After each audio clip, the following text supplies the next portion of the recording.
Good afternoon, everyone. I am Garbo Hearn, Director of Hearn Fine Art, and excited to have you with us this afternoon as we're in conversation with Dean Mitchell.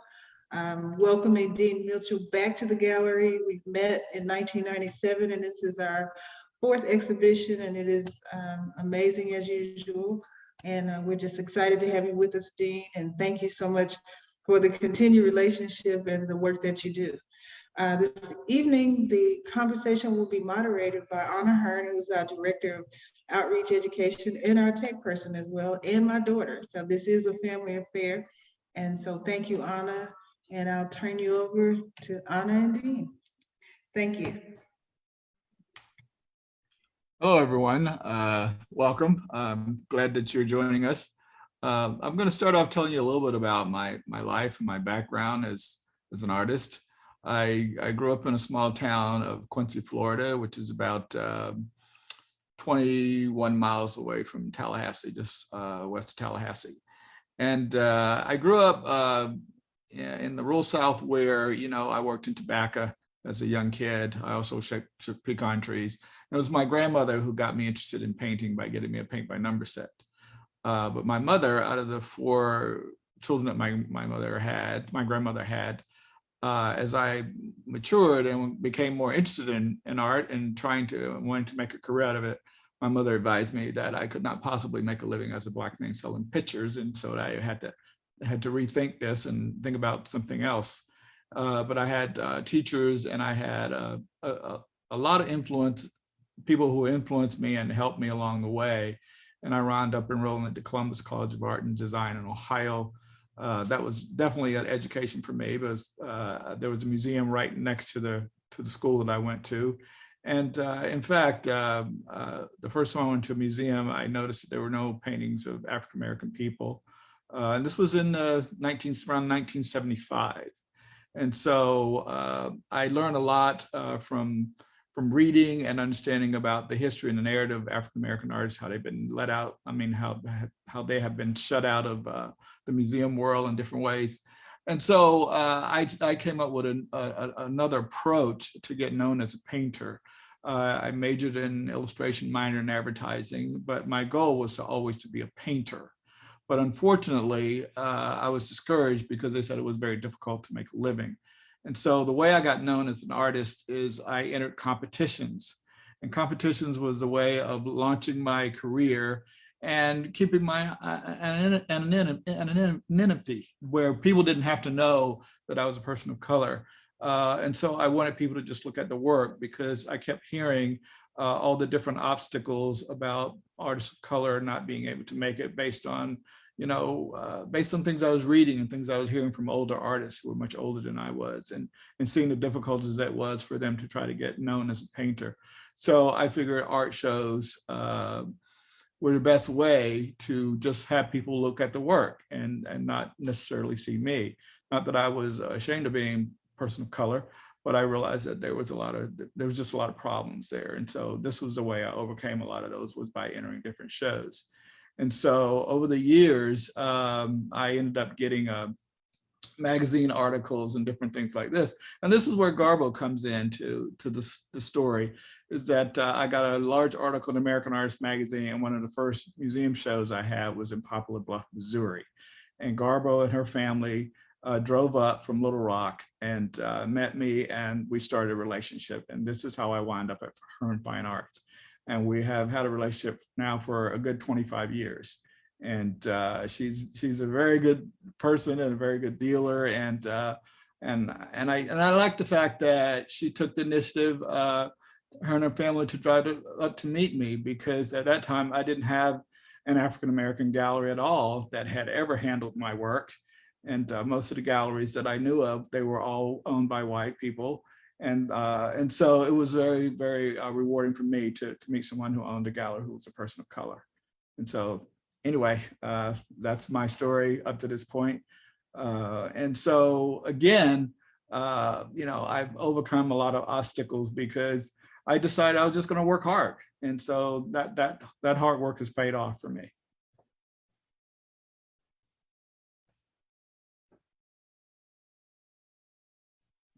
And we can All right. start looking at some of the work.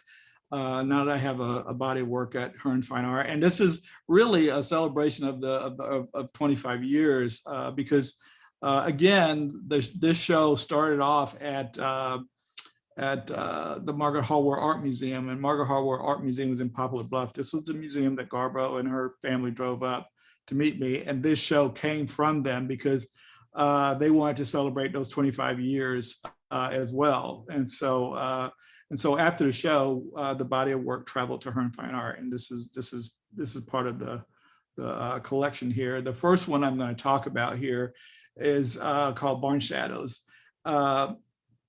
In the rural South, these structures, this is a portion of a tobacco barn. And I actually worked in a lot of these barns when I was a young man. I hung tobacco in them. They have a kind of skeleton, an interesting skeletal frame inside where you would hang tobacco on a slat and hang it in the barn, and then you would shut the barn, and the heat from the sun would work like a greenhouse effect, and you would dry the tobacco out, and then it would go to the packing houses. And over the years, as a kid, I did a lot of these images. And it's funny, when I left home, I said I was never going to do a barn again because I'd done so many of them. And then when I got older and I went back, now that I'm back in Florida, I've gone back and I've seen some of those structures. I forgot how massive they were. But also I had a different sensibility of them in terms of the history, in terms of people building enormous amounts of wealth. The white community built enormous amounts of wealth off of these tobacco, off the tobacco industry. And people of color who worked for them made very, very little money. So I was very interested in capturing that history, because a lot of these barns now are no longer in existence. A lot of them have been destroyed by hurricanes. We can go to the next image.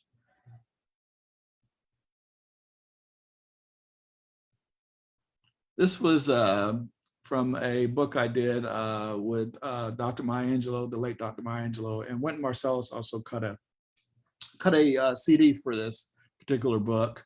But anyway, this book came about really because, again, Garbo had one of my books, my first books that I published, and she was in a show at the Puck Building that was promoting African-American artists. And I think she showed it to Sid Schiff, who was the director, owner of the limited edition book club. And he liked my work. And so I ended up getting this commission to do this series on jazz. And it's funny because when I first heard about the project, I thought it was something commercial, but come to find out, he wanted real etchings, which are considered, real legitimate works of art, as opposed to offset lithographs. So I had never done etchings. And so I took a crash course at UMKC to learn how to do etchings. And after doing a couple of samples, I got a job. So this is one of those samples. Next. This is in Carabel, Florida. I grew up around the water, so I've done a lot of scenes up in Carabel. This is one of the more what I call a more minimalist approach to the seascape. It has a very interesting, airy, abstract quality to it. Most of the things I did of Carabel were very literal. This one has a little bit more of an abstract quality to it, an exaggeration of color and form, and just using basic shapes. But through the temperature change of the sky and the water, you feel the sense of space. And also a lot of the water landscapes that I did, I was very enthralled with it because this is how people made their living. A lot of them were shrimp boaters, and that's how they made their living. So I was very interested in capturing that history. And a lot of the places in Carabel now have been developed. So a lot of these rural places that I used to paint as a kid are all gone. It's all been developed now. So I feel like, again, I've captured a part of history. Next.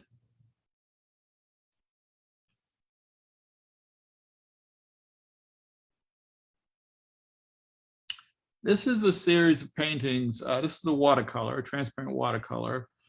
Over the years, I've been, I got more known in the West, and this happened after I got invited to a big show in the West called the Hubbard Art Award for Excellence.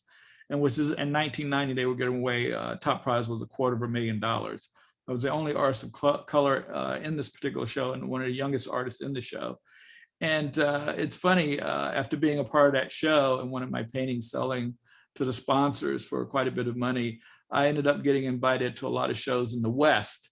And if you've ever been to the West, a lot of the things out West in the galleries are very romantic. And so upon visiting that terrain, I decided I would dabble my brush into looking at the landscape and what was happening on the reservations. And this is one of the scenes from the Pima Maricopa Reservation, not too far from downtown Scottsdale, actually, about a good 10 miles maybe.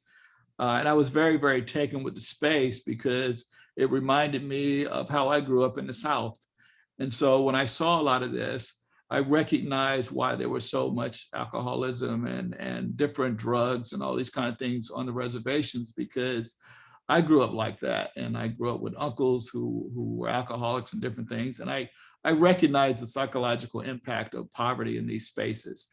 So I decided that I would not paint romantic images of the West, but I wanted to capture something that I felt was affecting not only Native American people, but people in general. So these paintings are really about poverty and the psychological space. And if you look at it, it's very rural and it's very run down. And people, believe it or not, people still live in these spaces. These are not places that are not inhabited by people. Next slide. Next image. Thank you. This is also on the Pima Maricopa Reservation. I did, initially I did a lot of watercolors, a lot of transparent watercolors. And then I began to do things in acrylics. Acrylic is a medium that I started working with when I was in college. I did a little bit more of it when I was an illustrator at Hallmark for a few years. And now I've returned to doing more in the dense medium because out West, it's really interesting. The watercolors are not really well received, and so I've decided to switch the medium and do acrylics, and for some reason they're more receptive of acrylic paintings out there. But the main reason was the fact that museums are also a little prejudiced toward watercolors as well, although I love the medium. And I want to also show people too that I can work in different mediums. And I felt like as I experimented more with acrylics, I began to abstract the forms more. I also work in oils, and I stopped working in oils after I had my children because they're very toxic. And so, and acrylics has been able to sort of take that place of oils in some ways. And so I've actually enjoyed working with this medium. You can work with it very translucent. You can work with it in very impasto. This has a combination of both impasto and a little glazes and transparency as well, no different than oils. And from working on this medium, I discovered too that it's actually, believe it or not, is supposed to be more durable than oil paintings, believe it or not, although oils are what you see mostly in museums. Apparently acrylics is more durable. It can withstand more. So, and it doesn't, like in oil paintings on canvas and stuff, the temperature changes and sometimes you get cracking and so forth. With acrylic, you won't get that. So I'm really taken with the permanency of the medium as well. This is an acrylic. This is titled For the Fallen. This painting really came about right in the middle of the pandemic. I was, pretty enthralled with the nation being in crisis. So this is why you have the flag half-staff, because people were dying. And I used a lot of if you look at the humble dwellings in the landscape, is because I felt like the people who were really, really affected were usually poor people who had to work, who did not have the means or the wealth to dodge the pandemic and stay at their homes. They had to get out on the front line. So it's also about that. So it was also about the loss of so many people's lives and so forth. So and this image, I think, can speak to war. It can speak to all kinds of things. So for the fallen can mean for our military. It has a universal concept. So anyway, next, it's an acrylic too.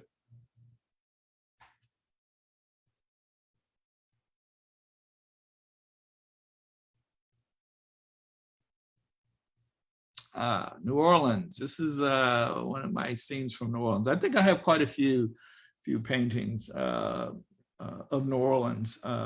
In fact, I have a real affinity for New Orleans. I remember going to New Orleans in 1984. I did something for New Orleans, for Anheuser-Busch, and we unveiled it at the World's Fair in New Orleans.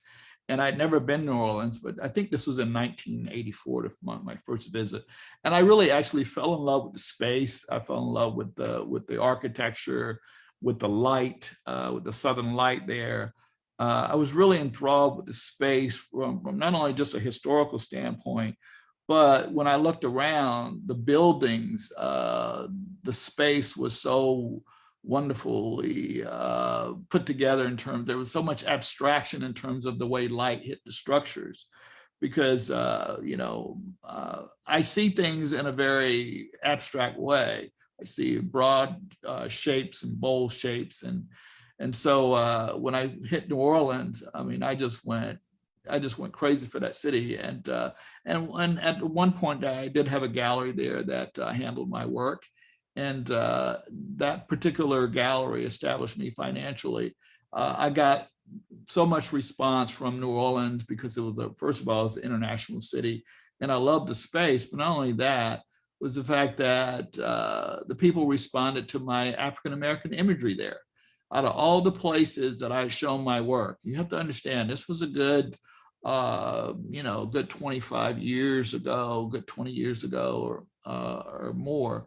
And people were buying my African-American images when they used to just sit in my studios for the most part.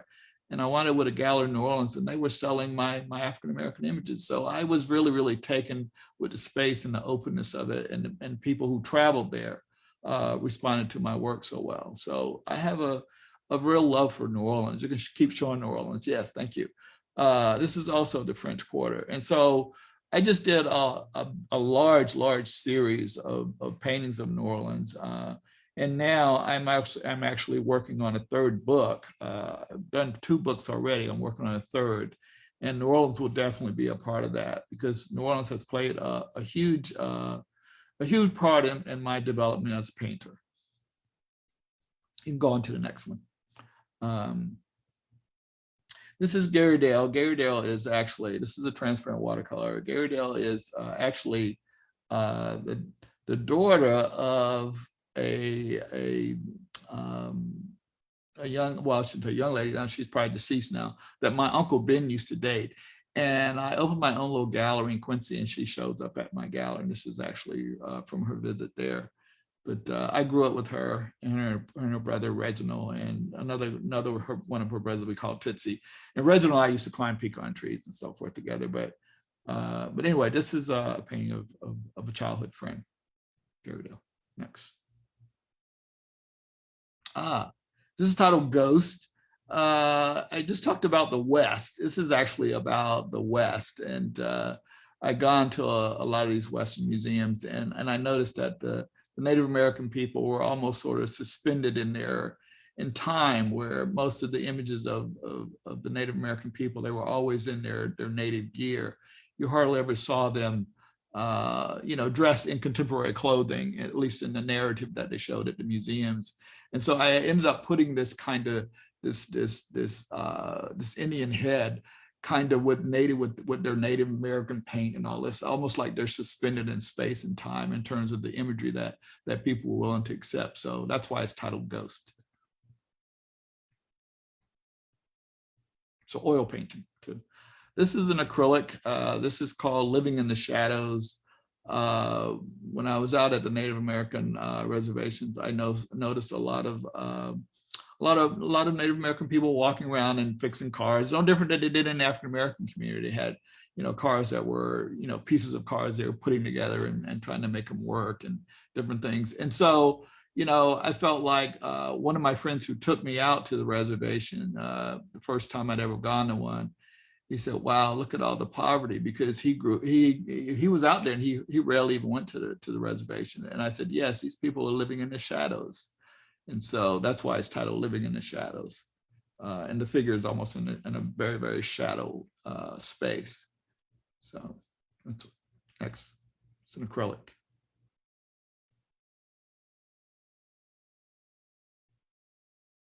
This is also on the Pima Maricopa Reservation. You will see a lot of, if you go to a lot of reservations, you'll see a lot of homes like this, abandoned structures. Some structures are kind of somewhat being repaired. And also you look at this wire sort of, hanging in midair, almost connecting the power lines to it. So again, I was interested in, again, the space and just the structures, because structures, I mean, our lives are woven into these structures. So that's why I love painting houses and different things, because they're more than buildings. And we recognize that if something happens, like a hurricane hits or something devastating happens to our space that we live in, we recognize how important those spaces are to us. So anyway, this is Pima Maricopa House acrylic. This is in New Orleans. This is actually from one of the windows. I don't remember the hotel, which I did the sketch, but this is actually one of the rooftops from New Orleans. And this is Osage Mansion. This is more of an abstract work. It's on watercolor paper. It is also acrylic too. Osage is an area where Osage is in Oklahoma. At one time, the Osage Indians were one of the most richest people in the world because of oil. And if you ever heard of the book Killer of the Flower Moon, it tells you the story about the Osage Indians. This is actually one of the structures out there in which I kind of abstract the forms.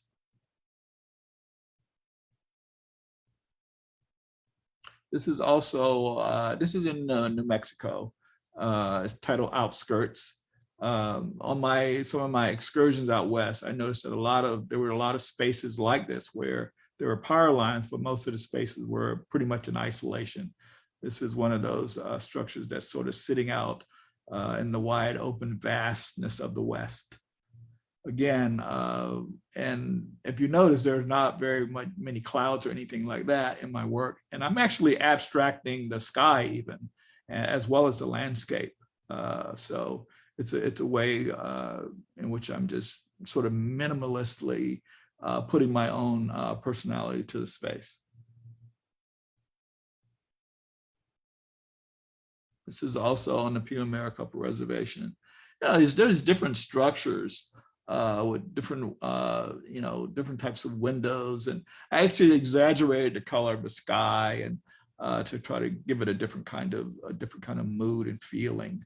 Again, if you look at the work, it's very, very abstract, very, very bold shapes, very, very bold use of light and color.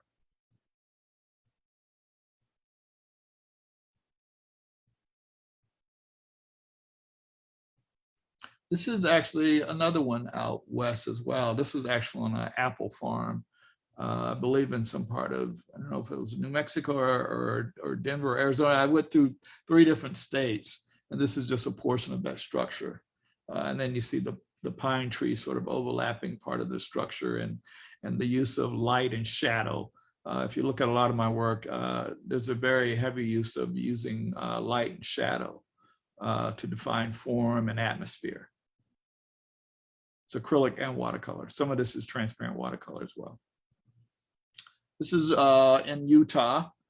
Again, if you were to actually see some of these actual places that I painted, you may or may not recognize them. As a painter, I'm constantly shifting and abstracting forms.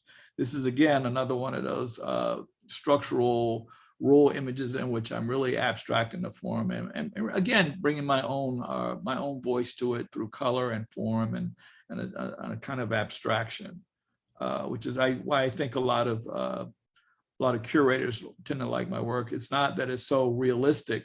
It's the fact that I'm really an abstract painter, though you can recognize the imagery. My work is it's a very abstract statement about a space. This is also, this is in, I believe, in some part of Texas. Again, a lot of these structures, you know, I look at them and I see a lot of history in them. You can see the dirt road sort of right in the foreground there. And, you know, it did bring back some of my own childhood because I grew up where a lot of our roads were not paved when I was a boy. A lot of them were dirt roads. In fact, we used to run around without our shoes on the bare street. But once they paved them, we could no longer run on the hot street because, first of all, the concrete absorbed the heat, whereas dirt didn't absorb heat the same way. So again, it reminded me something of my childhood, and the fact that I had all these interesting lines sort of running around the buildings, wires sort of running around the buildings as well. So some of that was me adding some of that in there for movement. Next. This is in St. Louis. I think I think C.J. Duvall recognized the actual architecture of St. Louis because he came into the exhibition. He actually recognized that that was in St. Louis before he even saw the title of it. So again, you know, trying to capture the personality of a building. And I did a show once titled "Everything's a Portrait." And I think this is again a building, but it is somewhat like a portrait, trying to capture all the nuances of the roof and the texture and the feeling of the light. But again, there's not a lot of detail in it, although there's enough there to give you a hint of the texture of the roof without overstating it. Next. This is called State of Emergency. This is again out on the Pima Maricopa Reservation. The structure itself was wooden, and again, I have taken the liberty of exaggerating the color. I exaggerated the blue, and I added the flag because I felt like those spaces were in a state of emergency. Those people were living in impoverished conditions, and also, you know, the red, white, and blue. I was actually saying this is an American space. It's, you know, an American space. So just trying to lend some voice to them. And again, the flags also reminded me of New Orleans when Hurricane Katrina hit. I noticed that there were American flags all over buildings. There were people painting the American flags on top of buildings that were destroyed by Hurricane Katrina. So, and I did a painting too of New Orleans, and I titled it the same thing, State of Emergency, because I think people can relate to when their whole space is being threatened and their whole way of life has changed because of either poverty or weather conditions or war or anything else. I think this is, again, the title itself is a universal title.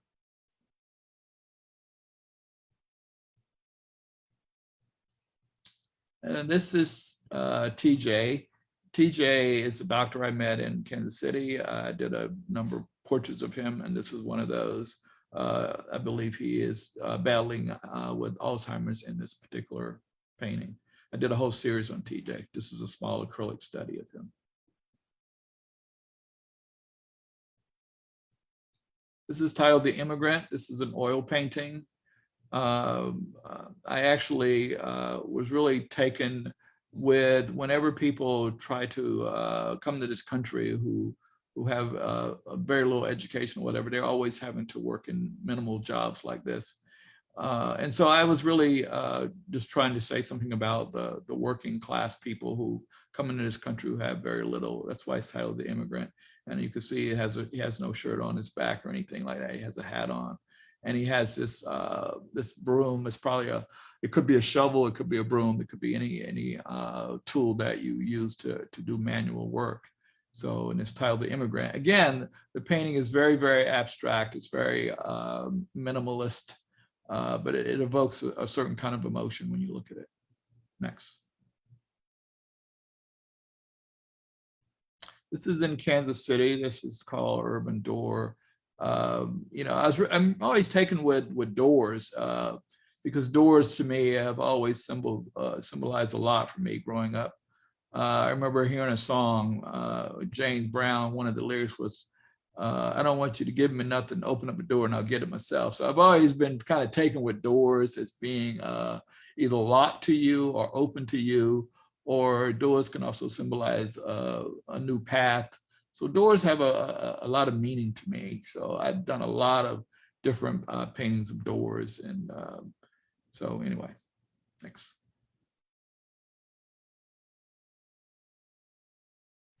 That may be it. Yeah. Okay.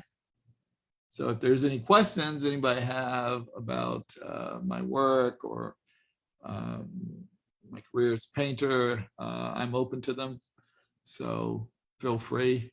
I've had a lot of experience at this and being an artist of color and trying to get myself established financially has not been easy at all. I don't want people to think that I've had an easy road at this, because it's been very difficult. A lot of the galleries that I was in at the time, in the 80s and the 90s, I was usually the only artist of color that they even had in their galleries. And like I said, Garbo was one of the few that I knew who actually had a space. Most of the dealers worked out of their homes. A lot of them sold the work out of their homes. What we see now with this new movement with African-American painters and so forth. When I was coming up, painting the Black image, a lot of them would just sit around. Now museums are scrapping for this African-American imagery. And, I find in some ways I understand some of that, but in some ways, is there any, there are some who are just jumping on the bandwagon because the market is hot and they feel like there's something that could sell now. Whereas there are artists who have been out here for decades who've been doing this. It's a very interesting time. So to see where this all will land and the work that the museums are collecting, will they have the substance? Will they have the humanity? Will they have the depth of feel that they're claiming that they're looking for? Or will this be something just a fly-by-night commercialism and that people can see that they can make money off of it? Or is it going to really speak, whatever they're collecting now, will it speak to the plight of people of color? Will it speak to the hardship? Will it speak to their humanity and the depth of what they've gone through in this country? I hope so, because that's really what's gonna resonate with people. If diversity is what they're looking for, that's what's gonna resonate with people. Well, we've got some questions in the Yes. chat if you want to start there, and then Yeah. I can ask a few, but we'll start with these questions from AW Mims. I love these questions. What new type of artistic skill would you like to try? Have you thought about using mixed media? Yeah, actually, it's funny, as growing up poor and not having what I call whatever the terminology for good skill set. And the reason I say this is because when I was in Quincy as a boy, people say you're really, really talented, but how do they evaluate that talent? And so you don't really have a way of evaluating that talent until you go to a school of the arts where you have a flood of people from different parts of the country and even different parts of the world who are going to an art school, and then going to museums and getting an education in that way. And so I think that as a painter, you go through a kind of a shock wave, like what I did. I'd never gone into a museum, you have to understand. So the first time I go into a museum and I see things of landscapes and still life, I see a range of things. And some of the stuff is so impeccably and so accurately done. I wonder, how could someone do this with the human hand? So I'm really fascinated with this. And at the same time, I'm trying to figure out how can I get my skill set to that level. And so you go through this agonizing process of trying to figure out whether you even belong in the school at all, or whether you're even talented enough to even stay there at all. So, and the mixed media stuff, if you look at a lot of artists throughout history, like even if you didn't, I didn't know much about a lot of African-American artists because they didn't teach anything about it when I was in college. So the people I knew about were, Rembrandt, Matisse, Picasso. These were the people that they taught us about. And so when I looked at their range of work, they started off very academic And then they kind of evolved and started doing things that were more abstract and more expressive and more experimental. But the way that happened was not so much that they were so skillful and so talented, but the fact that they had patrons. They had patrons who were willing to spend money on their works and allow them that liberty to broaden their scope of their education and explore. You know, artists of color have never had that. You know, it's not that we didn't have the talent, it's that we didn't have the patronage. And so I'm at a stage in my life where, yeah, I would love to experiment more, you know, so, but again, you know, you're trying to still understand something that you've been shut out of, you know, for decades. You know, these enormous museums never included us. And so how are we to educate ourselves unless we wind up in New York or in some Harlem Renaissance movement taking place? But most of us do not. We're not, some of us not able to live in New York or even move for that matter. So we're stuck in the rural towns. So it's such a different sensibility. So I don't know if I'm answering that question, but it's a very complex question to ask when you haven't been given the tools, economic tools, not only economic tools, but even for a long time, you know, Black people weren't even allowed to read and write, you know, and so now you're talking about them controlling their imagery and their sense of self in a society. You're talking about a whole nother kind of sensibility. And so people who are in power and control understand all that stuff. So, you know, it's what I'm saying is it's very difficult to just say, oh, you know, I'm going to do this or do that without people supporting you.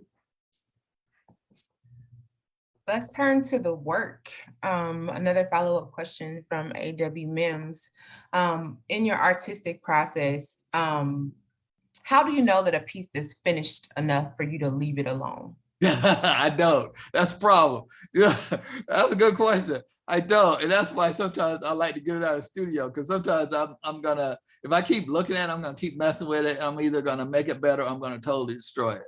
So, and there have been times where you know, I don't know how to solve something, and I turn it around and I look at it and I can solve it. And then there's sometimes I get work back from a gallery that's been sitting, and I'll pull it back, and I'll get it back, and I'll do something to it. Like, for example, there's some works that I had that were very, very traditional. And now my work is getting more shape oriented, a little bit more abstract. And so there I have taken old watercolors and converted them into acrylic and made them more abstract and more interesting. I mean, I have paintings that I had so much going on with the watercolor that I ended up actually just painted all of it out and made it more abstract and put it back into the market, and it's sold, because I learned how to simplify and edit things. But that's taken years and years of looking and deciding what's needed, what isn't needed. And so, yeah, you know. And this is a follow-up question from me. When we were looking through your work, you had some pieces that were almost aerial, so far away. And then you had details. When do you decide, when looking at a piece, that I either need a panoramic view or I need more detail, or I want to capture the detail? You know, it's interesting. I have never, you know, I had a junior high school art teacher who told me I saw abstractly, and I didn't understand what that meant. But I do now that I'm more mature in understanding painting. My work, people think it's detailed, but it really is. There's not a lot of detail at all. But detail is the last thing I see. I'm really more interested in capturing a feeling of space through color and form and light. And that is really my body of work for years now. I didn't really understand, like I have, you know, I was talking to the curator from the Crystal Bridges about this. We were talking about the work, and we were talking about how I use color as just not necessarily to define a sky, but as a form. In terms of color relationships and what's going on in a space, as opposed to something that's very literal, though you can understand the literal aspect of it based on the objects that I placed into space. but it's still a very minimalist abstract form. It's just that you recognize it. If I start subtracting some of those elements, it will turn into pure abstraction. And then speaking about the process, you've talked about how you have visited, Maricopa County, New Orleans, Kansas, St. Louis. Do you feel that you are a plein air painter? So do you set up and start painting? Do you paint from memory? Do you paint from photographs? What is your process when you're doing these site visits and you decide what you want to capture? It's usually a combination of all of the above. Now, have I actually painted on the square of New Orleans? No, but I've done a lot of drawings on site. I do use photographic reference, but a lot of that reference is usually I do drawings from it. And then what happens is I begin to edit, and some people might recognize the spaces that I've done, and other people you won't even recognize because I've changed the color. I've shifted, I put shapes in there that weren't in there for movement. So a lot of things that I do are really, they're not always so literal. And then there's some spaces that I do want people to recognize exactly where that object or that space is. And other parts of it, I'm totally exaggerating color and form, no different than a lot of the Impressionists did. Can I paint on location? Absolutely. I used to do a lot of that because I couldn't afford a camera. So there was no getting around that. And there is nothing like working from life. And I can do a full painting from a drawing. I don't need references to be able to do a full painting or a full figure. I can do a full figure from just a drawing, a painting. I can do a full, because I've done so much of it in terms of color and all that. You don't even need the reference half of the time. So it's just some of it is good for memory. Some of it, again, it's not always so literal for me. I'm always changing it. Stepping away from the work a little bit and talking about you as an artist and an African-American man. Have you ever received criticism from a client, a gallery, a patron that your work is not Black enough? And what's your response to that? I have had some of that. I remember the show I was telling you about earlier, the Hubbard Art Award for Excellence. I was in this show. Top prize was $250,000, and I submitted a couple of paintings. One was an architectural painting, and the other one was a painting of my dear friend Rowena, who's now passed. She reminded me very much of my grandmother. Just a lovely woman, never had children of her own, raised a lot of children, touched a lot of people's lives. And so, when I got invited to the show, I decided to paint her. And so I send the painting in, and I go down, and this is in the West. And so people were walking through, and my mother and I are the only people in there of color out of the 800 people that are at the opening. And so people say, "Oh, it's beautiful work. I don't know where I put her. It didn't fit into their collection." I heard that. And so, it was really heartbreaking for me. And then finally, the sponsors of the show, the wife, we're at her home, and her husband said, "My wife, Joan Dale, really loves that painting. You can consider it sold." And it was $25,000. It was the most I'd ever sold a painting for. This is in 1990. And so, but anyway, the top prize was $250,000. And so the next day they were going to announce who's going to win all this money. I was in the top 6. My painting got the biggest applause from the audience, the biggest applause. And the person who won the $250,000, his painting was already at that price anyway. So, but my painting was the most popular painting, but yet nobody had enough nerve to buy it. And so after I got into that top 6, somebody ran over and offered Mrs. Hubbard twice what she paid for. And she says, "No, it's no longer for sale. You had an opportunity to buy it." Now I take the same painting back to Kansas City, and I have a show at the Bruce R. Watkins Center, which is an African-American facility, to raise money for the center there. I showed a whole series of Rowena. And one guy said, "Oh, I can see how white people would like your work. Your painting reminded me of people that took care of them." And I was like, wow, the dynamics of that. Here I was in New Mexico, Rio Dulce, New Mexico, and people didn't even want it on their walls because it was a Black woman, they didn't want it on their, stuff. And then I get back, and then somebody says, this dynamic I was like caught in the middle of this nonsense. And so I told them, I said, you don't even know what you're talking about. I said, you couldn't even walk in this woman's shoes. You know how many people's lives this woman has touched? You have no clue. And I thought, golly, has Hollywood done something with that image to the fact that we don't recognize the power in our own communities, that a young man come over and say, that tells me that there's something wrong. I just kind of, I did kind of light into him about that, but he kind of backed off of it. But it's like, you have no clue. You have no clue. So have I been told I'm not Black enough? Oh, yeah. I remember somebody in New Orleans. I mean, I'm doing landscapes, I'm doing still lifes. In fact, I was with a publisher that was doing these limited edition prints. I was the first Black person they picked up to do these prints. And the lady came to me, they had all these dealers in Scottsdale, about 500 dealers. And the dealers kept coming saying, oh, we really love your work, but we don't have any Black customers. And I was like, okay, you don't have any Black customers. What's up? Because they're all white dealers. They don't have any Black customers. And they kept saying, what are we gonna do with this Black art? Now I'm doing a landscape, I'm doing a still life. It didn't matter. It was still Black art because I did it. And I thought, this is the most ridiculous stuff. I said, oh, I'm gonna go to the museum, I'm gonna go see some white art. I'm gonna go see some white art. This is stupid.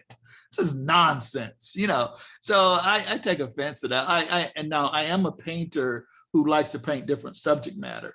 No different than any artist throughout the history of time. If you look at a lot of artists, Picasso didn't just do white people. Picasso did any damn thing he wanted. So I feel like, isn't that what we fought for? We fought to be free. So am I going to continue to do things that address certain issues about the plight of people of color? Yes, absolutely. But is that going to be my only language? No, it is not. I want to grow and expand and show the depth and breadth about who I am as a human being. So if I'm not Black enough, that's okay. I ain't got no problem with that. I mean, I already been told, oh, you're not really Black, because Black. Who defines Black? What is Black enough? So it's no different than somebody who sings opera or they singing Black music. That's why I love the documentary on Miles Davis when he went to Juilliard. He was talking about how he studied all these classical musicians and all this stuff, but then he went down the street, he heard Charlie Parker, John Coltrane, and other people. So it's like, great artists don't discriminate on anything. They look at art as information, and if they can learn from it and grow from it as a full human being, and that's what I'm gonna do. So if I'm not Black enough, that's okay too. I'm Black enough for some, so that's good enough for me. I think this is a great opportunity to ask the question from Mr. Jeffries.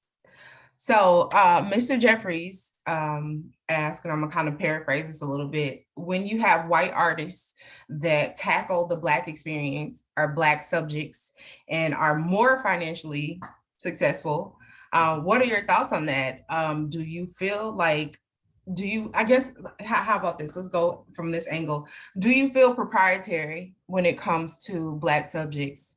Do you feel like Black artists should be more, territorial about depicting the Black experience? Or do you think that the Black experience should be open to all artists? Let me put it this way. I do think that, we're in a moment where we're talking about equity. And so you have to look at the entire landscape. You cannot pick and choose one aspect of a conversation. And that is only one aspect of a conversation. Because when I was in college, I kept hearing the name Andrew Wyatt, because I painted barns and things. I never heard of Andrew Wyatt. Who is Andrew Wyatt? So finally, I went to the library and I discovered who he was. I was like, okay, the guy paints barns. And then I see a lot of Black people in his book. And I'm like, wow. Then you see white people too. You go, oh, I'm just a little confused because I'm like I saw a lot of Black people in his book. And I'm just like, oh, and then you go to the back end and you see this white guy. It's like, this is a white guy painting Black people. I'm like, holy crap, and it's like, well, where's the books on the Black artists who paint Black people? And then you start learning about Tanner being relegated to, not being able to elevate us, depth of our humanity. And he studied under Thomas Eakins, who was a white painter. But what I'm saying is, when you start looking at the playing field, you have to look at why are these artists the only ones accepted? This was my argument when I entered art shows. I decided, okay, there is obviously a racial problem, a racial component to this, because Tanner was a great painter and America did not accept him. He had to move to Paris. So I'm looking at all this and I'm going, okay, this mess is going to continue. So how do I avoid this? How do I avoid this conversation? How do I say, okay, is the work solid? Is it good? And so I entered the art show. I didn't enter black art shows. I entered mainstream art shows. And I have over 600 awards in those shows against some of the best painters who work in this genre. Establishing yourself that way is how it happens. But the other part of the equation is, when I was with a publisher, he wouldn't do a book on me because he said a book by a black artist wouldn't sell. They couldn't sell it. They didn't see any money in it. When people don't see any money in it, they don't want to promote you. The galleries don't want to represent you, because when they put that work on the wall, that's high-end real estate. And if you're not able to sell that work, and sometimes you don't know what a person is thinking. You can't read a person's mind, why they don't want to pay you a certain amount of money for your work. You can't determine whether they're racist or not racist. You don't really know. All you know is that there are certain people who are making a lot of money, and 9 times out of 10, it's usually not us, no matter even if you have the talent. We went through the same thing in music. We went through the same thing in music. We went through the same thing in sports. And here we are, visual arts, going through the same thing. People getting hundreds and hundreds of million dollars. We got what? Basquiat. We got James Carey Marshall. This is all pretty recent. So you have to look at who has the money, who has the wealth to endorse, who has the power to say what is masterful and who is not masterful. So the way I circumvented a lot of that stuff was, I said, I'm going to enter art show. They ain't gonna know who I am. They ain't gonna know what color I am. The work speaks for itself. Now whether people want to pay me for it, it's one thing to be talented. It's another thing for people to want to pay you for your talent. Those are 2 separate issues. And that's that. I love that response. I definitely agree. And shifting, we're coming to the end of our hour together. I probably could ask you questions all day. But I'm going to go back to the chat, and we're going to move toward closing this out and moving toward the future. Given the limited amount of emotional and financial support to Black artists in the past, have you decided how or what steps to pursue to provide a lasting legacy for future artists? Or do you have advice for those artists who are just starting out? This is also a very interesting question too, because this also rolls into the idea of Black people, painting Black people, white people painting Black people, whatever. It rolls over into the business sector of this. I just read where the Andy Warhol Foundation is pouring $60 million into downtown Pittsburgh because they feel like they don't want the next Andy Warhol to wind up in New York instead of staying in Pittsburgh. So when you start talking about legacy and different things like this, how many of us have a museum dedicated to our work? Salvador Dali has a whole museum here in St. Pete for his work. Andy Warhol got a whole museum for his work. Okay, so now, so if people don't want to pay you for your talent, it holds you back from being able to spread a broad net for people to give people hope. So when people don't support you and they don't give you that economic means to build those foundations and build those wings to spread amongst those who are less fortunate, this is how people hold you back. It's not about the talent. It's about whether they want you to have a better life and whether the people that you were involved with, that you touch, it's about people making a personal choice whether they want to have something, or have you change the world in some way. Because I've been at this a long time, and I've had people say something about, I've had people like, oh, your prices are too low. I said, yeah, but I still have a family support. If I raise the price too much, people don't want to buy it. Is it really worth it? And I used to enter shows so much because people want to say, yeah, well, what's he doing now? What's he doing? They're so nervous. They bought your work. What did you want anything lately? What? They're always asking that. Do they ask the white guys that? I mean, really? So what I'm saying is, to have a legacy, you need people, you need the business community support you fairly and equitably.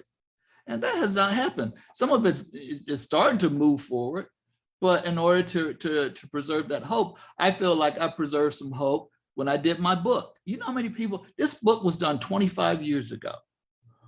25 years ago, a full color book, and I couldn't even find one on the Black artists back in those days. And that's 25 years ago. People told me it was vanity.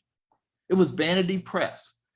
I mean, so you don't want to invest in me because you don't think I can sell, but guess what? That built equity for me. That built equity for my family.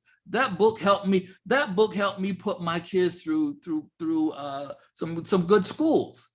That selling of that book. So what I'm saying is, sometimes you have to take your own risk because people are not willing to invest in you. You can't make people invest in you, even if you're talented. If people could love your work, and for some reason they meet you and they don't even like you. You don't even know why they don't like you. They just don't like you. And so they decide they don't want to buy your work. So in terms of leaving a legacy, there's a lot of complexities to leaving a legacy. Now, I hope that the work itself, that I poured enough in it, that is qualitative enough that, someone will think highly enough of it. And I have some collectors who have 70, 80 of my paintings, expensive ones. And guess what? They're not Black people, they're white people. Why is that? So what I'm saying is, people decide whether they want to help you and help you move forward. They decide.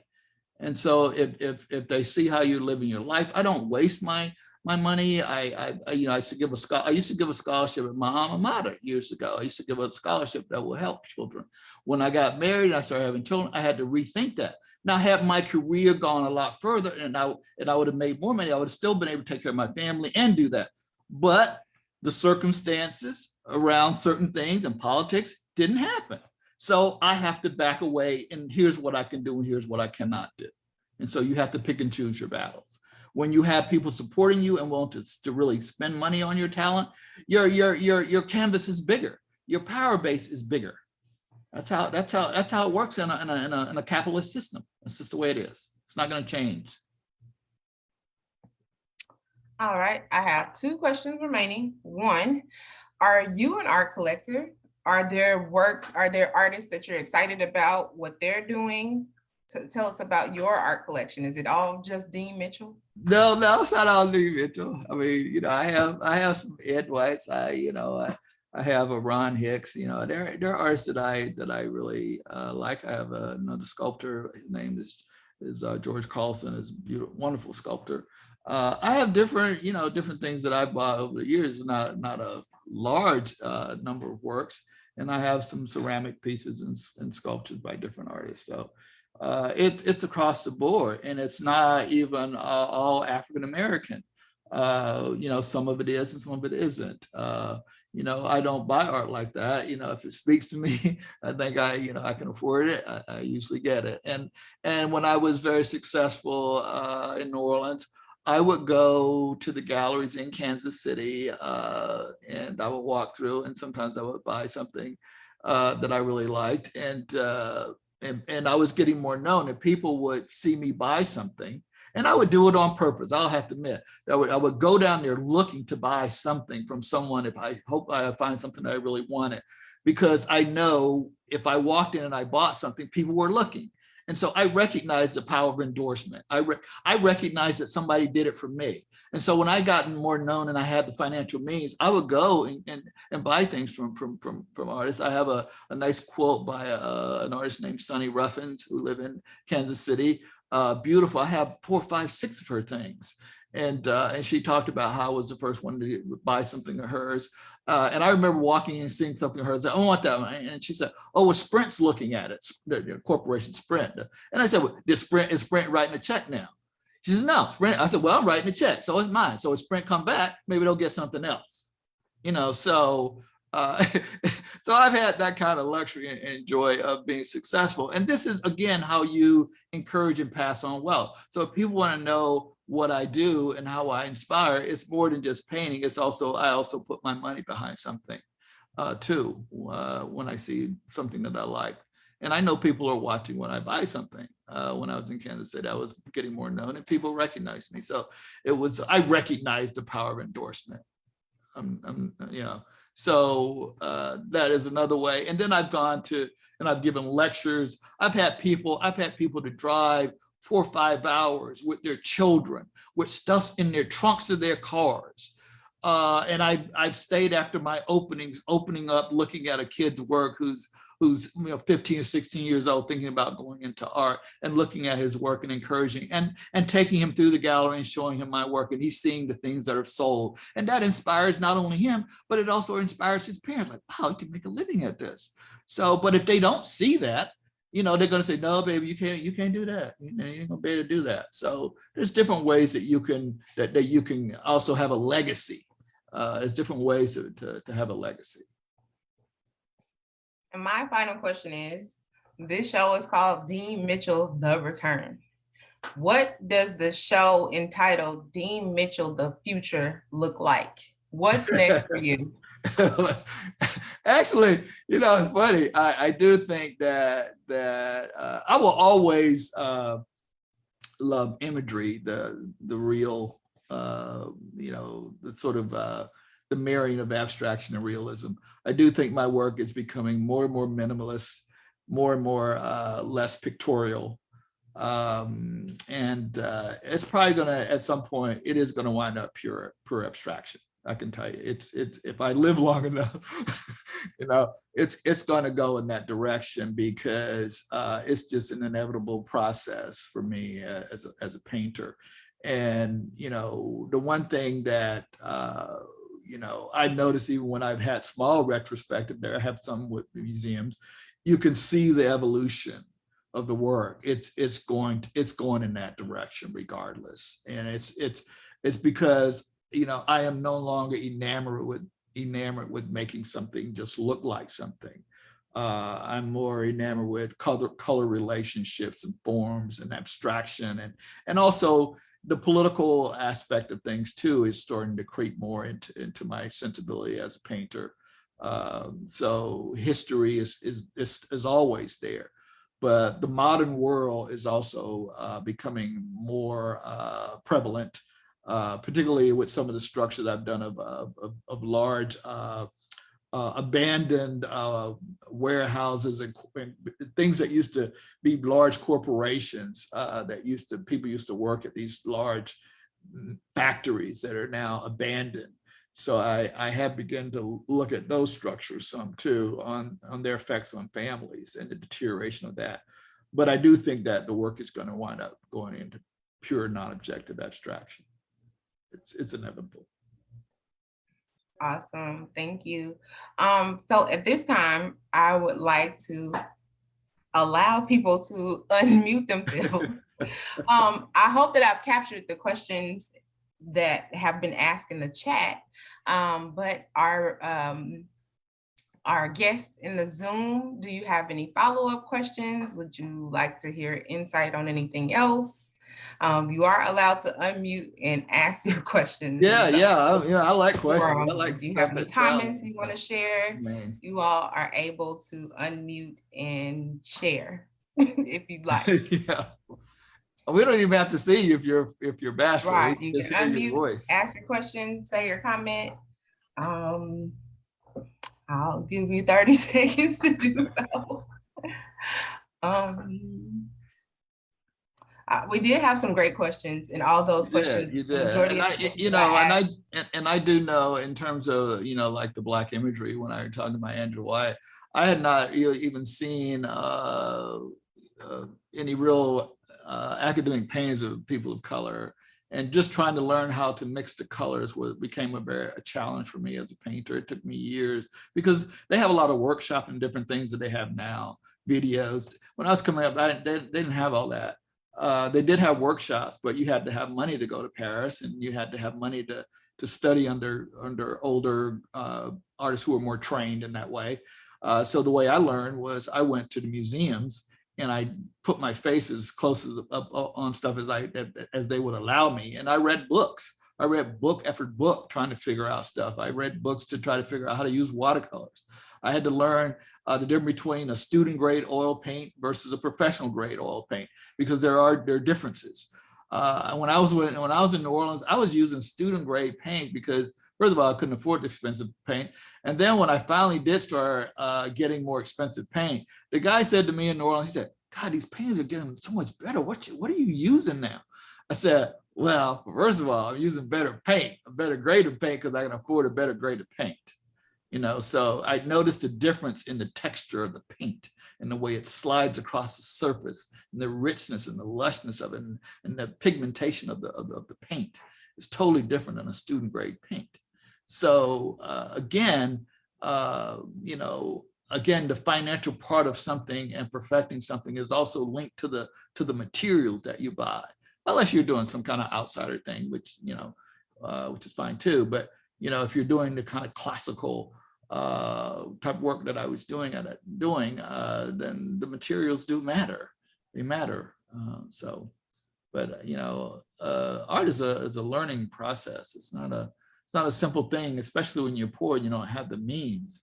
You look at your toolbox, and sometimes your toolbox is pretty empty, and so you try to make up some ground. But when there are people who have a plethora of information, not only information, but can afford the materials, and they don't have to worry about working on work study programs while they go into college, and you know, calling your parents and bugging them that you're going to get thrown out if you don't get $200. They don't have the psychological trauma of all that stuff, all that baggage they're carrying about people telling them they can't make it and you can't make a living at it. You know, some people, you know, they're born into, they have wealth. Not everybody, but some people they're just born with a huge leg up.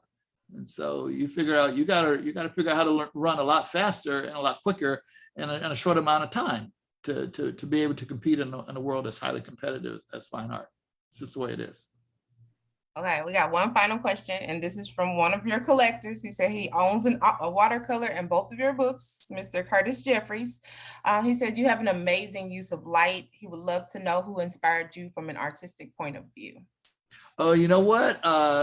Believe it or not, in the beginning, I was just like in love with Picasso work, you know. But you know, there's been Michelangelo and Rembrandt and Degas and Henry Tanner. You know, it's been a plethora of painters, Velasquez, you know, a lot of the Renaissance painters. I was enamored with their use of light. And then there was, you know, now there's more modern artists that I like too, but you know, definitely Rembrandt and those kind of painters inspired me. That their handling of light and Vermeer, you know, whom I was compared to. I've been always fascinated with not just their use of light, but the depth. There was the depth of the humanity in their work that, you know, when I saw it, you know, I didn't necessarily see people of color. I saw the depth of the humanity and the nuances and the just what they could manipulate with paint and capture such a space and such emotional quality. And I wanted to be able to do that with people that I knew, that I loved. So when I looked at those works, I tried to imagine my own flesh in that space, if that makes any sense. Or people that I know in those spaces, not necessarily in that time period, but in that depth, in that richness of history and culture and identity and power. That's what I saw in those works. And I examined those works thoroughly to try to bring that kind of sensibility to my own sense of who I am as a person. So. Dean, this has been a very insightful conversation. Thank you, Anna. Thank you, Dean, for your honesty, and thank the audience who participated with the great questions. And I have to come in from a gallery point of view and say the exhibition is going to be extended through June 11th. And you can never have enough Dean Mitchells. So those of you on the call, please look at the work that you saw today and call me and add another one to your collection. Thank you very much for being here today. And thank you, Dean, and I hope you enjoy the rest of your weekend. You too. Thanks everybody for joining us. Thank you. Everyone have a good evening.